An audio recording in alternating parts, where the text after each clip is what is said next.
कल्पना करो कि यदि आज रात्रि तुम वैसे ही सो गए जैसे हर दिन सोते आए हो, तो संभव है कि सुबह तुम्हारा शरीर तो जाग जाए, पर तुम्हारा जीवन फिर भी उसी पुराने अंधकार में चलता रहे। और यदि आज की रात तुमने सोने का केवल एक रहस्य जान लिया, तो संभव है कि सुबह वही संसार हो, वही घर हो, वही लोग हो, वही परिस्थितियां हो, फिर भी तुम्हारी नियति बदलने की प्रक्रिया आरंभ हो चुकी हो। यह सुनकर मन को आश्चर्य होगा, क्योंकि संसार ने तुम्हें सिखाया कि भाग्य कर्मों से बदलता है, पर प्राचीन मनुष्यों ने कहा कि कर्म से पहले चेतना बदलती है, चेतना से पहले दृष्टि बदलती है। और दृष्टि का सबसे सूक्ष्म परिवर्तन उस समय संभव होता है जब मन अपने दिन भर के शोर को छोड़कर नींद की दहलीज पर पहुंचता है। यही वह क्षण है जिसे साधारण मनुष्य केवल थकान समझकर खो देता है और जिसे ऋषि ब्रह्मद्वार कहते थे। वेदों में मनुष्य की 4 अवस्थाओं का वर्णन है। पहली जागृत, जहां आंखें खुली हैं और संसार दिखाई देता है। दूसरी स्वप्न, जहां आंखें बंद हैं पर भीतर का संसार चल रहा है। तीसरी सुषुप्ति, जहां स्वप्न भी समाप्त हो जाते हैं और केवल गहन विश्राम बचता है। और चौथी तुरीय, जो न जागृत है, न स्वप्न, न सुषुप्ति, बल्कि उन तीनों की साक्षी है। अधिकांश लोग पहली 3 अवस्थाओं में जन्म लेते हैं, जीते हैं और चले जाते हैं। बहुत बिरले वे होते हैं जो चौथी अवस्था की एक झलक पा लेते हैं। उसी झलक को अमृत कहा गया, उसी को मुक्ति कहा गया, उसी को आत्मबोध कहा गया। तुमने कभी सोचा है कि यदि नींद केवल शरीर की आवश्यकता होती तो ऋषि उसे इतनी गंभीरता से क्यों देखते? वे कहते थे कि दिन भर का जीवन केवल तैयारी है।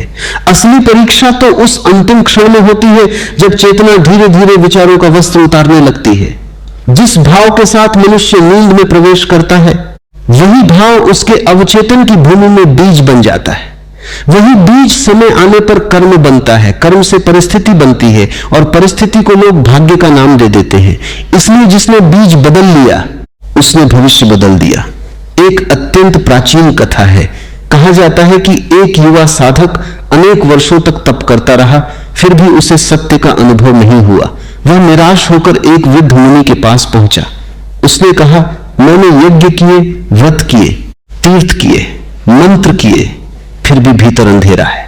मुनि मुस्कुराए और बोले, दिन में तुम सत्य खोजते हो, रात में अज्ञान बो देते हो। साधक चकित रह गया। उसने पूछा, रात में क्या करता हूं? मुनि ने कहा, सोने से पहले तुम्हारा अंतिम विचार भय होता है, तुलना होती है, भविष्य की चिंता होती है, अपमान की स्मृति होती है।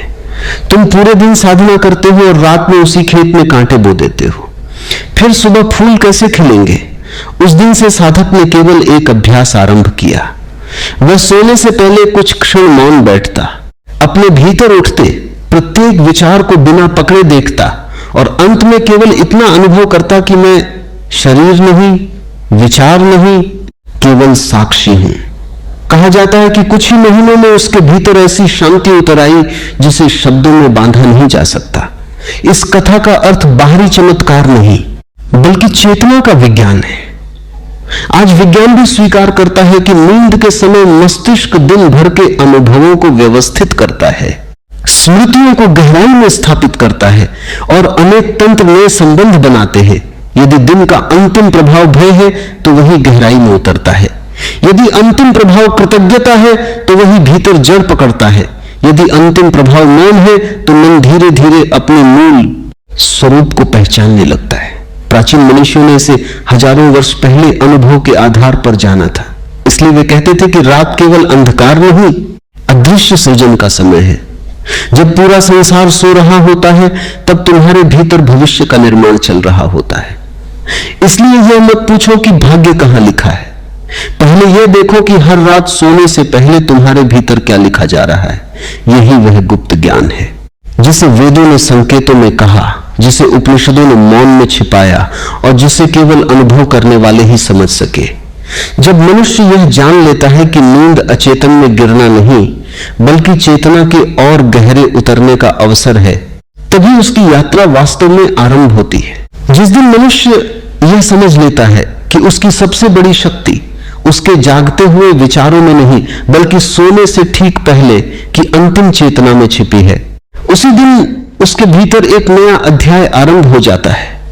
संसार दिन को महत्व देता है क्योंकि दिन दिखाई देता है, किंतु ऋषियों ने रात को महत्व दिया क्योंकि जो दिखाई नहीं देता वही जीवन को भीतर से संचालित करता है। एक बीज जब धरती के ऊपर होता है तब वह केवल बीज है, किंतु जब वह अंधकार में मिट्टी के भीतर उतरता है तभी उसमें अंकुर फूटने की तैयारी होती है। यदि बीज यह सोचकर अंधकार से डर जाए कि प्रकाश ही सब कुछ है, तो वह कभी वृक्ष नहीं बन सकता। ठीक इसी प्रकार मनुष्य की चेतना भी दिन के प्रकाश में ज्ञान एकत्र करती है, लेकिन रात के मौन में उसका रूपांतरण होता है। यही कारण है कि प्राचीन आश्रमों में शिष्यों को केवल ध्यान करना नहीं सिखाया जाता था, उन्हें सोना भी सिखाया जाता था, क्योंकि जिसने सोने की कला सीख ली उसने जागने का रहस्य भी जान लिया। पुरानी कथा कहती है कि एक बार राजा जनक ने एक विचित्र स्वप्न देखा। स्वप्न में उनका विशाल राज्य छिन गया। वे वन में भटक रहे थे, भूख से व्याकुल थे और किसी ने उन्हें थोड़ा सा अन्न दिया। जैसे ही वह अन्न खाने लगे, एक पक्षी उसे लेकर उड़ गया। उसी क्षण उनकी आंख खुल गई। उन्होंने स्वयं को फिर से राज सिंहासन पर पाया। महल था, सैनिक थे, वैभव था, सब कुछ वैसा ही था, किंतु जनक का मन हिल गया। उन्होंने पूछा, सत्य कौन है, वह भूखा भिखारी या यह सम्राट? सभा मौन रही, किसी के पास उत्तर नहीं था। तब एक ज्ञानी ने कहा, न वह सत्य था और न यह सत्य है। जो दोनों को देख रहा है वही सत्य है। यही वेदों का गुप्त संकेत है। स्वप्न बदलते हैं, जागृत दृश्य बदलते हैं, शरीर बदलता है, समय बदलता है, किंतु देखने वाला नहीं बदलता। यदि मनुष्य उस देखने वाले को पहचान ले तो उसका भाग्य केवल बदलता नहीं, भाग्य का बंधन ही टूटने लगता है। यही कारण है कि वेद बार बार कहते हैं कि सोने से पहले स्वयं को अपने नाम से मत पुकारो, अपने दुखों से मत पहचानो, अपने भय से मत बांधो। दिन भर तुमने हजारों भूमिकाएं निभाई, किसी ने तुम्हारी प्रशंसा की, किसी ने आलोचना की, कहीं सफलता मिली, कहीं असफलता मिली, पर रात को जब तुम बिस्तर पर लेटो तब इन सब वस्त्रों को उतार दो। जैसे मंदिर में प्रवेश करने से पहले जूते बाहर उतार दिए जाते हैं, वैसे ही नींद के मंदिर में प्रवेश करने से पहले अपने विचार बाहर छोड़ दो, क्योंकि जो विचार भीतर लेकर जाओगे वही तुम्हारे अवचेतन का वातावरण बन जाएंगे। एक अत्यंत प्राचीन कथा विष्णु की योग निद्रा से जुड़ी है। कहा गया है कि जब समस्त सृष्टि लीन हो जाती है तब केवल अनंत जल रह जाता है और उन अनंत जलों पर परम चेतना योग निद्रा में स्थित रहती है। उस योग निद्रा से ही नई सृष्टि का उदय होता है। इस कथा को यदि केवल चित्र मान लिया जाए तो उसका अर्थ खो जाएगा। इसका वास्तविक संकेत यह है कि जब मन पूरी तरह शांत हो जाता है, जब विचारों का संसार विलीन हो जाता है, तब भीतर ऐसी चेतना प्रकट होती है जिससे नया जीवन जन्म लेता है। हर रात तुम्हारे भीतर भी एक छोटी सी प्रलय होती है। दिन भर की घटनाएं समाप्त होती हैं, संबंध समाप्त होते हैं, नाम समाप्त होता है, पहचान समाप्त होती है। यदि उसी क्षण तुम साक्षी बने रह सको तो तुम्हारे भीतर भी नई सृष्टि जन्म ले सकती है। विज्ञान भी धीरे धीरे इसी दिशा में संकेत कर रहा है। जब मनुष्य गहरी नींद में होता है तब मस्तिष्क केवल विश्राम नहीं करता, बल्कि दिन भर के अनुभवों को नए ढंग से व्यवस्थित करता है, अनावश्यक स्मृतियों को कम करता है और महत्वपूर्ण अनुभूतियों को गहराई में स्थापित करता है। इसका अर्थ यह है कि यदि सोने से पहले मन भय, क्रोध और ईर्ष्या से भरा है तो वही गहराई में उतरेंगे। यदि मन कृतज्ञता, करुणा और मौन से भरा है तो वही भीतर जड़ पकड़ेंगे। ऋषियों ने इसी कारण कहा कि रात का अंतिम विचार तुम्हारे आने वाले अनेक दिनों का प्रारंभ बन सकता है। हिमालय की एक लोक कथा कहती है कि एक वृद्ध साधु के पास लोग भाग्य बदलने का उपाय पूछने आते थे। वह किसी को ताबीज नहीं देता था, न कोई दुर्लभ मंत्र। वह केवल इतना कहता, आज से 40 रातों तक सोने से पहले अपने दिन का एक भी दोष किसी दूसरे पर मत डालना। जो हुआ उसे शांत होकर देखना और फिर आंखें बंद करके अपने हृदय में एक दीपक की कल्पना करना। लोगों को यह उपाय बहुत साधारण लगता था, कई लोग बीच में ही छोड़ देते थे, किंतु जो पूरे 40 दिन तक करते, उनके स्वभाव में एक अद्भुत परिवर्तन आने लगता। वे कहते, परिस्थितियां पहले जैसी हैं, पर अब वे हमें वैसी दिखाई नहीं देती। साधु मुस्कुराता और कहता, परिस्थितियां बदलने से पहले देखने वाला बदल गया। यही सबसे बड़ा चमत्कार है। भाग्य बाहर नहीं लिखा जाता, भाग्य देखने वाले की चेतना में लिखा जाता है। रात का मौन इसलिए पवित्र है क्योंकि उस समय संसार की गति धीमी पड़ जाती है, प्रकृति भी मानो ध्यान में बैठ जाती है, पक्षियों का कलरव शांत हो जाता है, वृक्ष स्थिर हो जाते हैं, आकाश गहरा हो जाता है। ऐसा लगता है मानो समस्त सृष्टि मनुष्य को निमंत्रण दे रही हो कि यदि तुम भी कुछ क्षण अपने भीतर उतर सको तो उस मौन को सुन लोगे जो कभी जन्मा नहीं और कभी समाप्त नहीं होगा। वही मौन वेदों का वास्तविक स्वर है, वही मौन सभी मंत्रों का स्रोत है, वही मौन वह द्वार है जहां से नियति की दिशा बदलनी आरंभ होती है। और जिस दिन मनुष्य उस मौन में प्रवेश कर लेता है, उसी दिन उसे समझ आने लगता है कि भाग्य कोई दंड नहीं बल्कि चेतना का प्रतिबिंब है।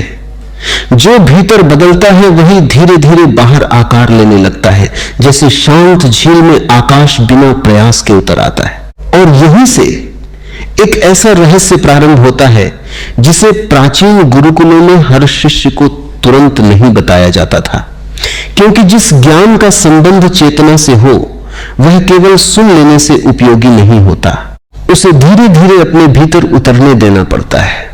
कहा जाता था कि जब मनुष्य सोने के लिए आंखें बंद करता है तब 2 यात्राएं आरंभ होती हैं। पहली यात्रा शरीर की होती है जो विश्राम की ओर जाती है, और दूसरी यात्रा चेतना की होती है जो अपने मूल की ओर लौटना चाहती है।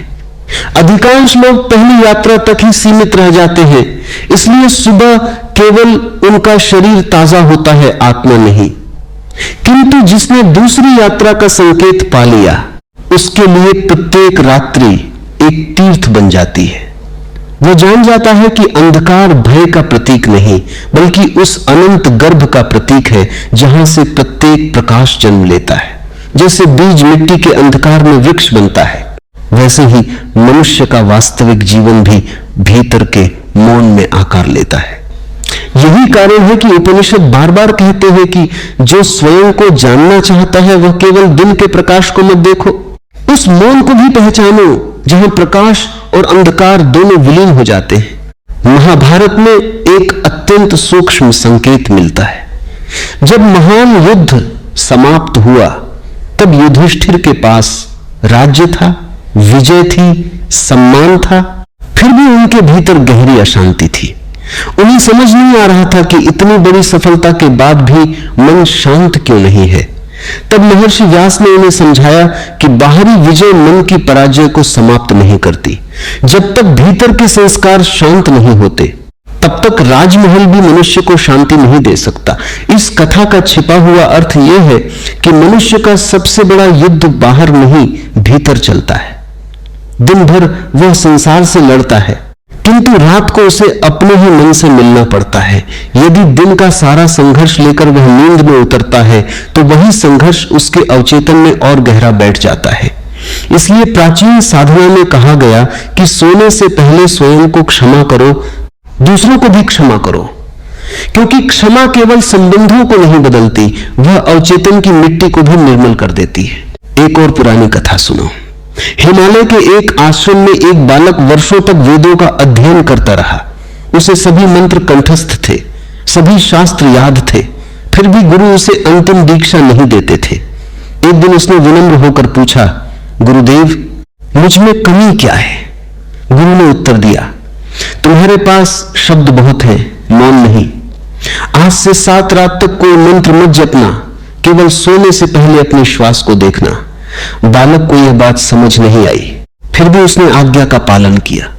पहली रात मन भागता रहा, दूसरी रात पुरानी स्मृतियां उठी, तीसरी रात भय सामने आया, चौथी रात आंखों से बिना कारण आंसू बहने लगे, 5वीं रात भीतर एक अजीब सी शांति उतरने लगी, 6ठी रात उसे लगा जैसे वह शरीर से हल्का हो गया है।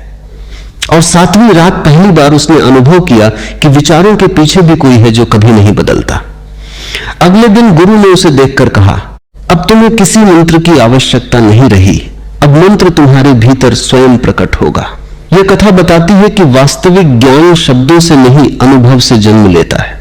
आज का विज्ञान भी यह मानने लगा है कि मनुष्य का मस्तिष्क दिन भर की घटनाओं को रात में नए अर्थ देता है, किंतु ऋषियों ने इससे भी आगे की बात कही थी। उन्होंने कहा कि केवल स्मृतियां ही व्यवस्थित नहीं होती, बल्कि संस्कार भी उसी समय अपनी नई दिशा ग्रहण करते हैं। यदि मनुष्य हर रात अपने भीतर लोभ, भय, क्रोध और असंतोष को ही दोहराता रहेगा तो धीरे धीरे वही उसका स्वभाव बन जाएगा, और यदि वह हर रात मौन, करुणा, कृतज्ञता और साक्षी भाव में प्रवेश करेगा तो धीरे धीरे वही उसकी प्रकृति बन जाएगी।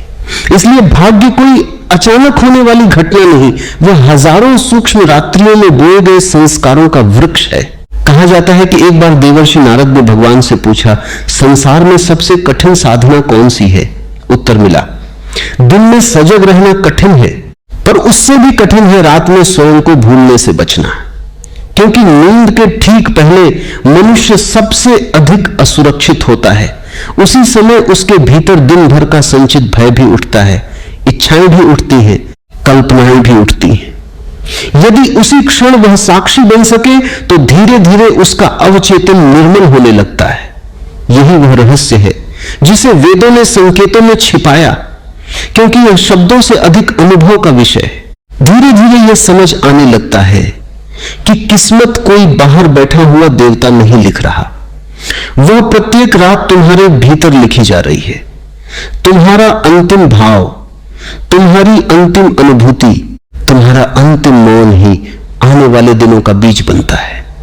इसलिए जब अगली बार रात का अंधकार तुम्हें अपने आगोश में ले तो उसे केवल विश्राम मत समझना, उसे उस प्राचीन द्वार की तरह देखना जिसके पार वही सत्य प्रतीक्षा कर रहा है, जिसे ऋषियों ने ब्रह्म कहा, जिसे बुद्धों ने जागृति कहा, जिसे संतों ने परम शांति कहा, और जिसे शब्द कभी पूरी तरह व्यक्त नहीं कर सकते। वहीं से भाग्य बदलने की वास्तविक यात्रा आरंभ होती है। कभी स्वयं से यह प्रश्न करना कि यदि नींद केवल शरीर की आवश्यकता होती तो हजारों वर्षों तक ऋषि, मुनि और तपस्वी उसके रहस्य पर इतना चिंतन क्यों करते? वे केवल यह नहीं कहते थे कि समय पर सो, बल्कि यह भी कहते थे कि सोने से पहले तुम कौन हो इसे जानो, क्योंकि जो व्यक्ति दिन भर अपने नाम, अपने संबंधों, अपने दुख और अपनी सफलताओं में उलझा रहता है, वह रात को भी उसी बोझ के साथ अंधकार में उतरता है। फिर उसका अवचेतन उसी बोझ को और गहरा कर देता है। धीरे धीरे वही बोझ उसके स्वभाव का भाग बन जाता है और एक दिन वह उसे ही अपना भाग्य मान लेता है। किंतु जागृत पुरुष कहते हैं कि भाग्य कोई पत्थर पर लिखी हुई रेखा नहीं है। भाग्य तो चेतना की नदी है, जिस दिशा में भीतर का प्रवाह बदलता है उसी दिशा में जीवन की धारा भी मुड़ने लगती है। इसीलिए प्राचीन आश्रमों में यह शिक्षा दी जाती थी कि दिन का अंतिम क्षण सबसे पवित्र क्षण है। जैसे कोई यज्ञ समाप्त होने पर अंतिम आहुति दी जाती है, वैसे ही सोने से पहले मनुष्य अपने पूरे दिन की अंतिम आहुति मौन में दे। जो कुछ भी हुआ उसे बिना पकड़े अग्नि को समर्पित कर दे। जो चला गया उसे जाने दे। जो आने वाला है उसकी चिंता भी अग्नि को अर्पित कर दे। तब भीतर केवल साक्षी बचता है और वही साक्षी चेतना का वास्तविक दीपक है।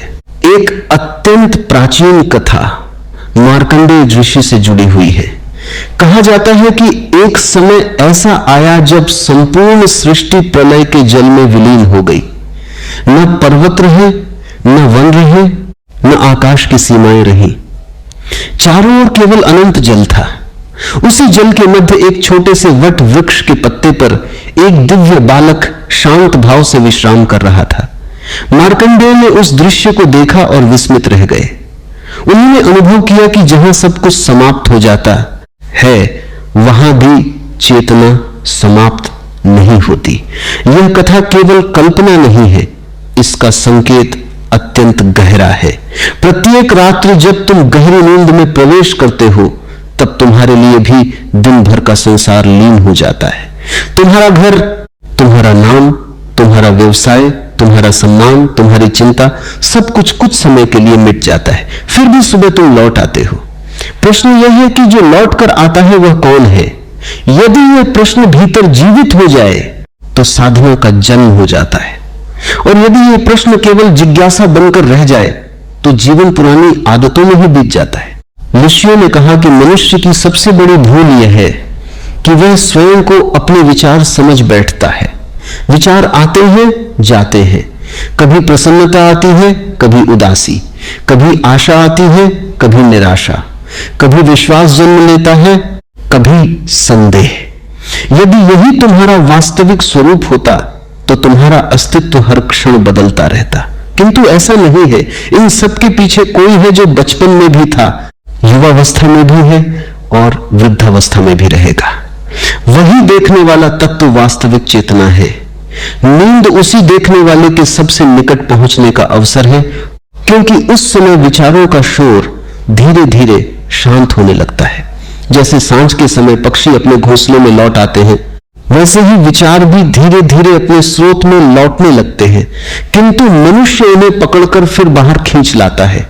वह कल की चिंता करने लगता है, बीते हुए अपमान को दोहराने लगता है, भविष्य की कल्पनाओं में खो जाता है। इस प्रकार वह उस द्वार को स्वयं बंद कर देता है जो उसके सामने खुल रहा था। एक बौद्ध कथा है।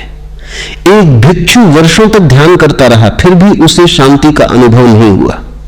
उसने अपने गुरु से कहा, मैं दिन भर ध्यान करता हूं, फिर भी भीतर अशांति बनी रहती है। गुरु ने मुस्कुराकर पूछा, रात को सोने से पहले तुम क्या करते हो? उसने कहा, मैं अगले दिन की साधना की योजना बनाता हूं। गुरु बोले, यही तुम्हारी बाधा है। तुम वर्तमान को भी भविष्य में बदल देते हो। आज से केवल इतना करना कि जब लेटो तब अपनी प्रत्येक श्वास को ऐसे देखो जैसे कोई शांत नदी बह रही हो। न उसे रोकना, न उसे बदलना, केवल देखना। कई सप्ताह बीत गए। एक रात अचानक भिक्षु ने अनुभव किया कि श्वास तो चल रही है, शरीर विश्राम में है, विचार भी बहुत कम है, पर भीतर कोई ऐसा है जो इन सबको देख रहा है और उस देखने वाले पर नींद का भी कोई प्रभाव नहीं पड़ता। उसी क्षण उसके भीतर एक ऐसी नीरवता उतरी जिसे उसने पहले कभी नहीं जाना था। अगले दिन उसने गुरु को प्रणाम किया। गुरु ने केवल इतना कहा, अब तुमने ध्यान करना नहीं सीखा, अब तुम स्वयं ध्यान बन गए हो। यही वह परिवर्तन है जिसे वेदों का गुप्त ज्ञान कहा जा सकता है। भाग्य बदलने का अर्थ भविष्य की घटनाओं को जादू से बदल देना नहीं है। उसका अर्थ है अपने भीतर उस स्थान को पहचान लेना जहां कोई भय नहीं पहुंचता, जहां कोई अपमान टिक नहीं सकता, जहां कोई इच्छा तुम्हें दास नहीं बना सकती। जब वह स्थान जागता है तब जीवन की दिशा स्वयं बदलने लगती है। परिस्थितियां धीरे धीरे वैसी ही रहती हैं, पर उन्हें देखने वाली दृष्टि बदल जाती है, और जब दृष्टि बदलती है तभी कर्म बदलते हैं। कर्म बदलते हैं तो संबंध बदलते हैं, संबंध बदलते हैं तो जीवन का संपूर्ण संगीत बदलने लगता है। इसलिए ऋषि कहते थे कि यदि सचमुच अपनी किस्मत बदलनी है तो पहले अपनी रात बदलो, क्योंकि प्रत्येक रात्रि तुम्हारे हाथ में वह अदृश्य कलम होती है जिससे आने वाले कल की पहली पंक्ति लिखी जाती है। जो इसे जान लेता है उसके लिए नींद अज्ञान नहीं रहती, वह मौन की सबसे पवित्र साधना बन जाती है। और जब साधक इस रहस्य के और निकट पहुंचता है तब उसे धीरे धीरे यह दिखाई देने लगता है कि संसार का सबसे बड़ा भ्रम मृत्यु का नहीं बल्कि अचेतन जीवन का है। मनुष्य सोचता है कि वह जाग रहा है क्योंकि उसकी आंखें खुली हैं, वह चल रहा है, बोल रहा है, काम कर रहा है, निर्णय ले रहा है। परंतु प्राचीन मनुष्यों ने कहा कि आंखों का खुल जाना जागरण नहीं है। यदि भीतर का दीपक बुझा हुआ है तो दिन का सूर्य भी तुम्हें नहीं जगा सकता, और यदि भीतर का दीपक जल गया तो अमावस्या की सबसे गहरी रात भी तुम्हारे लिए प्रकाश बन जाती है। यही कारण है कि वेदों में बार बार प्रकाश की नहीं चेतना की प्रार्थना की गई है। प्रकाश बाहर से मिलता है, चेतना भीतर से प्रकट होती है। जो भीतर प्रकट हो जाए उसे कोई अंधकार छीन नहीं सकता। इसलिए जो व्यक्ति प्रत्येक रात अपने भीतर उतरना सीख लेता है वह धीरे धीरे यह अनुभव करने लगता है कि नींद समाप्त नहीं होती, केवल शरीर विश्राम करता है। भीतर का साक्षी वैसे ही उपस्थित रहता है जैसे आकाश बादलों के आने और जाने से कभी प्रभावित नहीं होता। प्राचीन भारत में एक कथा सुनाई जाती थी। एक वन में एक वृद्ध ऋषि रहते थे। दूर दूर से लोग उनके पास अपनी परेशानियां लेकर आते। कोई धन चाहता, कोई संतान, कोई सम्मान, कोई रोग से मुक्ति। ऋषि सबकी बातें शांत होकर सुनते और अंत में केवल एक ही प्रश्न पूछते, जब तुम रात को सोने जाते हो तब तुम्हारे भीतर अंतिम विचार क्या होता है? लोगों को यह प्रश्न बहुत साधारण लगता। कोई कहता व्यापार की चिंता, कोई कहता परिवार की उलझन, कोई कहता भविष्य का भय, कोई कहता किसी के प्रति क्रोध। तब ऋषि मुस्कुराकर कहते, यही तुम्हारा भाग्य है। लोग आश्चर्य में पड़ जाते। वे कहते, भाग्य तो ग्रह लिखते हैं, समय लिखता है, कर्म लिखते हैं। ऋषि उत्तर देते, ग्रह केवल अवसर बनाते हैं, कर्म केवल दिशा देते हैं, पर कर्मों का बीज तो उसी अंतिम विचार में छिपा होता है जिसे तुम हर रात अपने भीतर बोते हो। वर्षों बाद उन्हीं लोगों ने अनुभव किया कि जब उन्होंने सोने से पहले अपने भीतर कृतज्ञता, मौन और साक्षी भाव को स्थान देना प्रारंभ किया तो उनके निर्णय बदलने लगे, उनका व्यवहार बदलने लगा, उनके संबंध बदलने लगे और धीरे धीरे जीवन की धारा भी बदलने लगी। तब उन्हें समझ आया कि भाग्य बाहर से नहीं टूटा, भीतर से खुला। रामायण में भी एक अत्यंत सूक्ष्म संकेत छिपा है। जब लक्ष्मण 14 वर्षों तक जागते रहे तो यह केवल शारीरिक जागरण का वर्णन नहीं था। उसका गहरा अर्थ यह था कि साधक को भीतर की सजगता कभी नहीं खोनी चाहिए। आंखें बंद हो या खुली हो, शरीर विश्राम में हो या कर्म में, भीतर का साक्षी जागता रहे। यही वास्तविक जागरण है। यदि मनुष्य दिन भर सजग रहे और रात को अचेतन होकर सो जाए तो उसकी साधना अधूरी रह जाती है। और यदि रात को भी वह सोने से पहले कुछ क्षण अपने भीतर के मौन को स्पर्श कर ले तो धीरे धीरे उसकी पूरी नींद ध्यान में बदलने लगती है। विज्ञान आज यह बताता है कि गहरी नींद के समय शरीर स्वयं को ठीक करता है, कोशिकाएं अपना संतुलन पुनः स्थापित करती हैं, मस्तिष्क स्मृतियों को व्यवस्थित करता है और शरीर नई ऊर्जा ग्रहण करता है। किंतु प्राचीन साधकों ने कहा कि शरीर ही नहीं, चेतना भी अपने मूल स्रोत से जुड़ने का प्रयास करती है। अंतर केवल इतना है कि शरीर अपने नियम से कार्य करता है, जबकि चेतना को मनुष्य की सजगता की आवश्यकता होती है। यदि सजगता नहीं है तो अवसर चला जाता है। जैसे बादल बरसते हैं, पर जिसने पात्र नहीं रखा वह जल से वंचित रह जाता है। एक अत्यंत प्राचीन उपाख्यान में वर्णन मिलता है कि एक राजा ने एक संत से पूछा, मुझे ऐसा ज्ञान दो जिससे मेरा राज्य सुरक्षित रहे और मेरा जीवन भी सफल हो। संत ने कोई लंबा उपदेश नहीं दिया। उन्होंने राजा को एक दीपक दिया और कहा, इसे प्रत्येक रात अपने शयन स्थान पर जलाकर बैठना। जब तक लौ स्थिर दिखाई दे तब तक केवल उसे देखना, फिर आंखें बंद कर उसी प्रकाश को अपने हृदय में अनुभव करना और उसी अनुभव के साथ नींद में उतर जाना। कई महीनों तक राजा ने यही किया। धीरे धीरे उसका क्रोध कम होने लगा, उसके निर्णय स्पष्ट होने लगे, उसका भय समाप्त होने लगा। एक दिन उसने संत से कहा, राज्य तो पहले भी था, पर अब पहली बार मैं स्वयं का राजा बना हूं। संत ने कहा, यही वह विजय है जिसके बाद बाहरी विजय अपने आप आने लगती है। यही वेदों का संकेत है कि संसार को जीतने से पहले स्वयं को जानो, क्योंकि जो स्वयं से अपरिचित है वह चाहे कितनी भी संपत्ति एकत्र कर ले, भीतर दरिद्र ही रहेगा। और जो स्वयं को जान लेता है वह खाली हाथ होकर भी पूर्ण हो जाता है। इसलिए रात का अंधकार शत्रु नहीं है, वह उस मां की गोद के समान है जिसमें दिन भर थका हुआ अस्तित्व विश्राम पाता है।